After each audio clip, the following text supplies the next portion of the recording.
Hi, welcome to Everbox Guitar Tuition. So my classic album inspection today is the fourth album by Japanese metal masters Loudness. This is Disillusion, and it was released 21st of January 1984, so it's 40 years old this year. This is the Japanese version. The UK version has an extra instrumental starting the album called Loudness Anthem, but it's not any great shakes, so just stick with the Japanese one. So this really sets the template for how the Loudness sound has developed up to now and how it's going to develop into the future. What's surprising when you go back to their first three albums, The Birthday, Law of Devil's Land, Devil Soldier, is how kind of fully formed Loudness were with their kind of Ozzy Osbourne riffs, their new Wobben influence, Akira Takasaki's guitar playing, and so on. And I think the reason for that is the three members, not the singer, the other three were members of a band called Lazy, a sort of Japanese pop rock band, well, a pop band, and then they started getting more metal. So they already had experience writing, recording, I guess. So by the time they do Loudness, they've also got a good idea of what they want to do. So I think people have always been kind of a bit critical of Loudness, because they were Japanese. I think people, particularly people in the media at times, treat them as a bit of a joke because of the accent and the singing. And some people were critical of Akira Takasaki saying, "Oh, he's an Eddie Van Halen clone." I just think that's sort of disrespectful, because what they accomplished, to come from Japan, non-English speaking country where English isn't spoken a lot, and to develop their sound and to break into the US market a little bit is really something really deserves respect. So what's this album at? It's actually recorded at the Psalm Studio in London, so decent studio. It's produced by the band, a couple of the Japanese guys. Again, the sound, it doesn't sound as good as the Max Norman albums, but you can tell it does sound good, and that's because the band can play. I think, it's not just Akira Takasaki, who obviously is a really fantastic guitarist. You've got Mintaka Higuchi on drums, is excellent. Really great tight drummer. Bass player's excellent as well, and Minoru Nihara on vocals as well. So the album opens up with Crazy Doctor. This is what the lyrics mean, I don't know, but I don't think that mattered. Loudness just wrote English lyrics that kind of made sense to them and sounded good, and sounded, I think the singer could phrase those words in English, but with Japanese being his mother tongue. This is, I'm just referring to some notes. It's got a classic sound on this of Loudness. It's kind of high tempo, high energy, good riffing. It's got a cool open chord part that is sort of a bit Megadeth-ish. So Akira Sam's does nice kind of arpeggiated chords, and it's got some tapping in the solo. So this is 1984, very early. So Akira is very much competing with J.K. Lee, George Lynch, Vivian Campbell, John Sykes.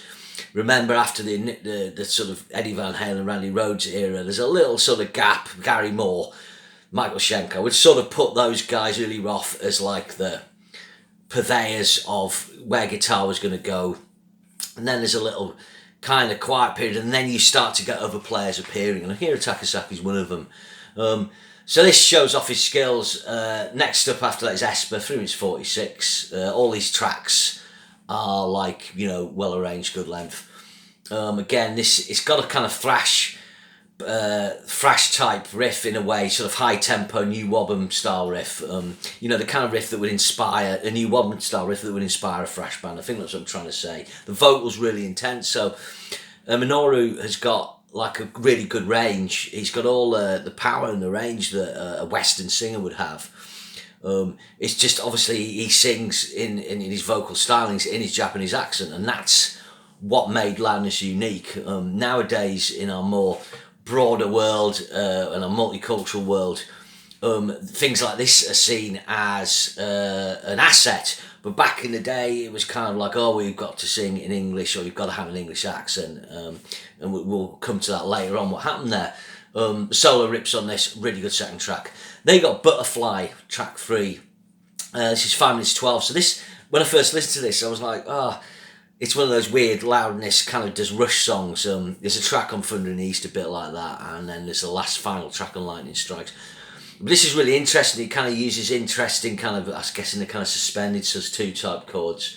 It's kind of a little funky. It's got a reggae reggae-ish outro, and it uses like Alex Lifeson S chord. So this is something like the Rush influence, and sometimes he's got an odd time signatures on the solo. All those elements come in to this again. Like I say, the final track, I think it's Communication, something like that on the Lightning Strikes album. Who Knows as well for Lightning Strikes album.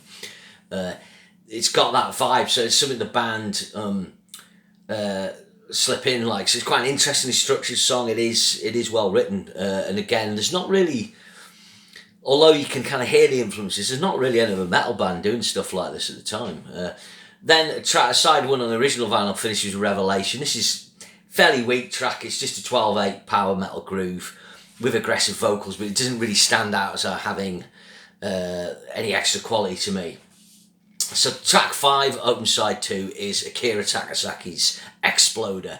So this is back in the day after Eruption, where some people were doing solo spots, calling it Exploder's Top. So it's 2.5 minutes long. He kind of starts off with some chords, which are pretty cool. Then he goes into kind of have some fast open string pull-offs, very sort of jakey lead, Randy. Then he does some tapping, and then he does a classic Gary Moore lick, which is such a staple of solo spots. I'm talking about that major 7 lick that guitarists will be aware of, and then I think on this, I can't remember, I don't think Akira kind of moves it around a bit more melodically. He doesn't just move it chromatically, but so many players do that lick.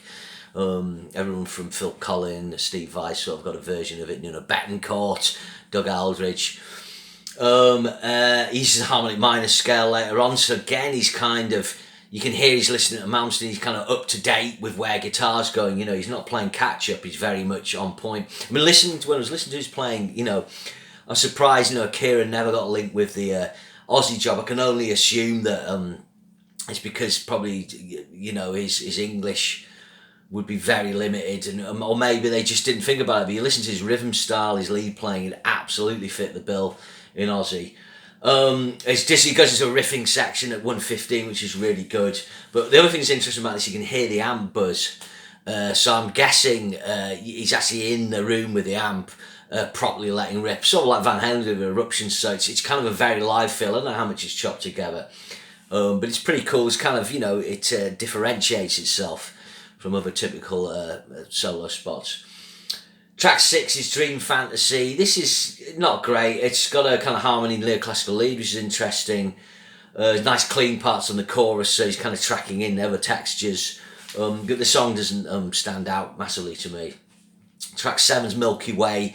So this has got a cool open G sort of Blackmore riff. So what I mean by that for guitarists is when you play the open D and the G string, you get this classic all night long burn type riffs, Man on the Silver Mountain, whatever, or that you can play like that. This is a good tune, got a good groove. Again, that's the other thing, when Loudness do kind of groove a bit, they've got a feel. Track 8 is Satisfaction Guaranteed, 3 minutes 39. Again, this is kind of more like the kind of track you get on Lightning Strikes, quite commercial. It's a catchy track. Again, it kind of shows where the band are going to go.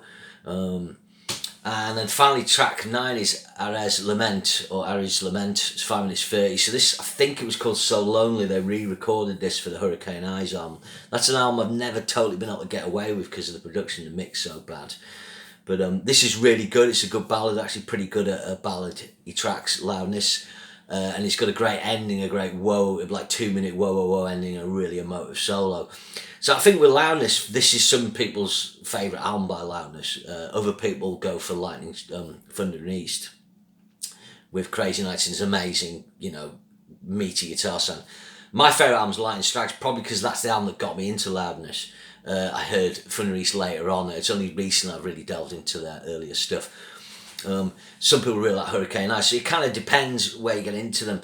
After Hurricane Eyes, the sort of chart place in the US were going down, and they got Mike Vasara in and got rid of Minoru. It was basically business. The record company was like, his English wasn't improving enough, and it shit. And they got Mike Vasara, who's a good singer. He went on to do the Seventh Sign album with Malmsteen.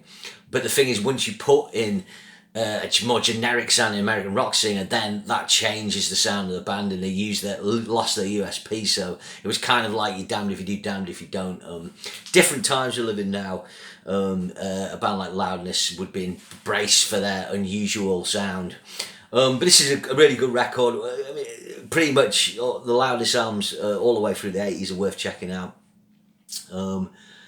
Excellent players, some unique sort of take on the sort of classic metal tropes at the time, and in Akira Takasaki, a genuine guitar hero, a person who genuinely could compete and lay down his mark with the other Western guitar players in Europe and America. Really one of the best rhythm players of all time, and I would in metal, in my opinion. And on the Thunder and East album, if you listen to the track Crazy Nights, I think it's one of the best rhythm guitar sounds in metal ever.